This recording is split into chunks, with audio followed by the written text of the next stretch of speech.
Du LSD ou des champignons hallucinogènes prescrits comme médicaments, un projet fou? Eh bien, pas si sûr. Depuis 20 ans, des médecins américains étudient les effets des drogues sur l'anxiété ou sur la dépression. Notre invité ce soir a enquêté. Bonsoir Stéphanie Chaillet. Bonsoir. Vous êtes journaliste, auteur de cet intrigant essai Fantastica, ces substances interdites qui guérissent. C'est chez Grasset. Vous racontez, grâce à une enquête très fouillée, le retour de la médecine psychédélique. Ça se passe aux États-Unis, pas encore en France. Pourquoi est-ce que c'est encore tabou comme sujet ?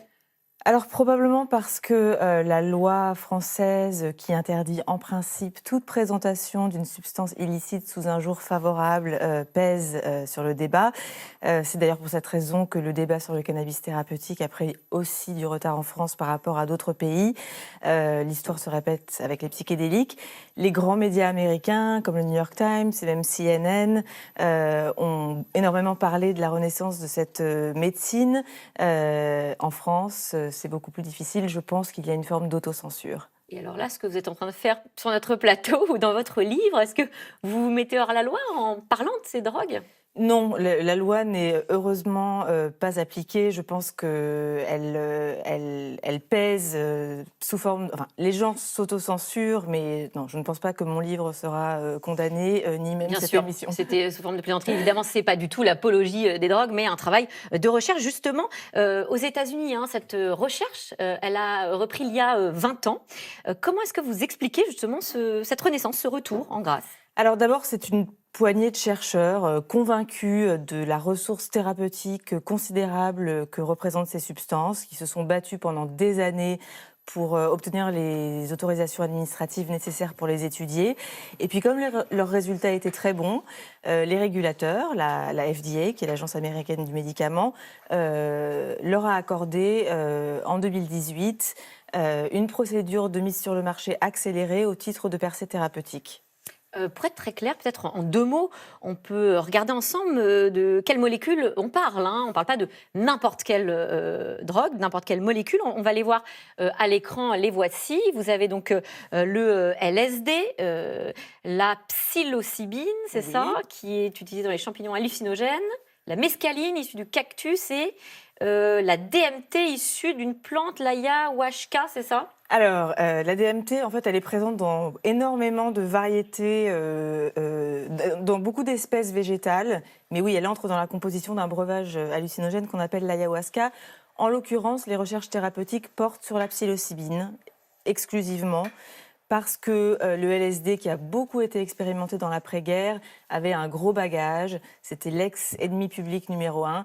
Donc les chercheurs de cette deuxième vague ont pensé que la psilocybine serait mieux acceptée par l'opinion publique et par les régulateurs. Donc c'est elle qui est majoritairement étudiée aujourd'hui. Et alors, quelles maladies, quels troubles ces molécules sont censées traiter ? Alors, elles ont déjà... Donc, la psilocybine a prouvé son efficacité dans un certain nombre de troubles.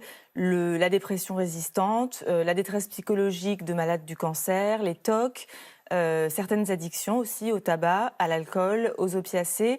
Et maintenant que les chercheurs ont des moyens financiers beaucoup plus importants, ils ont lancé d'autres indications comme l'anorexie ou la maladie d'Alzheimer, mais on n'a pas encore de résultats dans ces indications-là. Est-ce que vous comprenez que certains thérapeutes soient quand même très méfiants vis-à-vis de ce type de soins? On va revenir avec vous sur la manière dont se déroulent les essais cliniques aujourd'hui. Se soigner finalement sous emprise psychique, c'est quand même tout l'inverse d'un travail psychologique classique.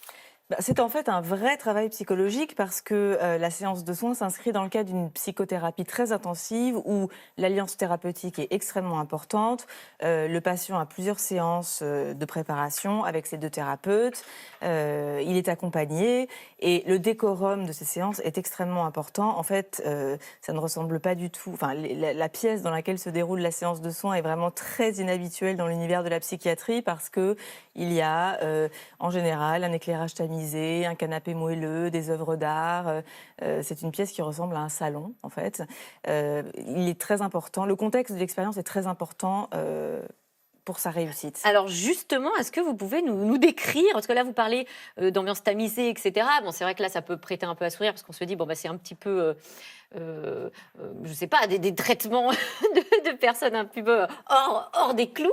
Mais tout ça évidemment il y a un rituel, il y a des codes très précis, un protocole qui est monté par les médecins. Oui, et d'ailleurs, ce protocole est hérité des recherches qui ont été menées au sortir de la Deuxième Guerre mondiale, parce que les chercheurs à l'époque se sont rendus compte que la réussite de l'expérience était fortement déterminée par le contexte, un contexte qui doit être sécurisant, et par les attentes et l'état d'esprit du sujet. Donc, on fait en sorte que la personne se sente en sécurité, donc qu'elle ait confiance dans ses thérapeutes. Elle part pas chez elle avec une petite pilule qu'on lui donne en lui disant bah, dites-nous demain ce qui s'est passé. Non, c'est hors de question. Elle arrive à l'hôpital le matin, en général vers 8 ou 9 heures. Elle prend sa pilule, sa gélule en l'occurrence, vers 9 heures. Et puis, elle s'allonge sur le canapé. Elle y passe 3 ou 4 heures, le temps des effets, en fait. Et puis après, elle parle de l'expérience avec les thérapeutes qui sont présents, en fait, qui sont là, qui surveillent le vol, Oui. un peu comme des contrôleurs aériens, et qui interviennent en cas de zone de turbulence. Vous parlez justement de consignes de vol que les médecins donnent aux volontaires, des flight instructions. C'est comme ça qu'ils les anglais appellent dans les labos, oui, des consignes de vol. Eh bien, c'est comment réagir si on a une expérience un peu difficile. Le psychologue Bill Richards, qui a accompagné des centaines de tripes en laboratoire, par exemple, dit qu'il faut s'approcher de ses peurs. Si on voit un monstre, il faut lui parler, il faut lui dire « Que fais-tu dans mon esprit ?» Il faut s'en approcher, et le symbole, en fait, se révèle quand on l'approche. Voilà, donc ça fait partie des instructions qu'il donne pour que les gens puissent ne paniquent pas au cas où ils traversent une expérience un peu difficile. Est-ce que, justement, en parlant d'expérience, des patients vous ont parlé de ce moment-là, ce qu'ils ont vécu ? Bien sûr, oui, non seulement ils m'en ont parlé, mais ils font des récits assez merveilleux. En fait, on leur demande de consigner par écrit, dans le moindre détail, leur expérience juste après, donc le soir même, en fait. Et donc, il y a des récits de voyage qui sont vraiment extraordinaires. Lesquels, par exemple ? Et qui sont complètement... Mais ça varie complètement d'un individu à l'autre. Enfin, c'est comme les rêves. Ce qu'ils ont en commun, c'est que l'immense majorité des volontaires classent leur expérience parmi les 2 ou 3 expériences les plus importantes de leur vie, au même rang que la naissance d'un enfant.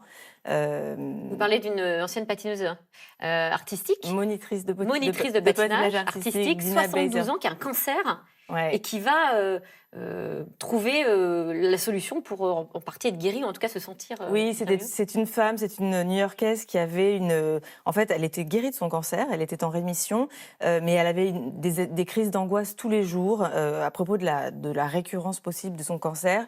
Et cette femme, qui n'avait donc jamais pris de psychédélique, a immédiatement accepté de participer à cet essai clinique parce qu'elle allait très mal. Enfin, et donc pendant l'expérience, elle a vu, c'est un voyage intérieur, hein, la personne a les yeux bandés, donc c'est vraiment un voyage en soi.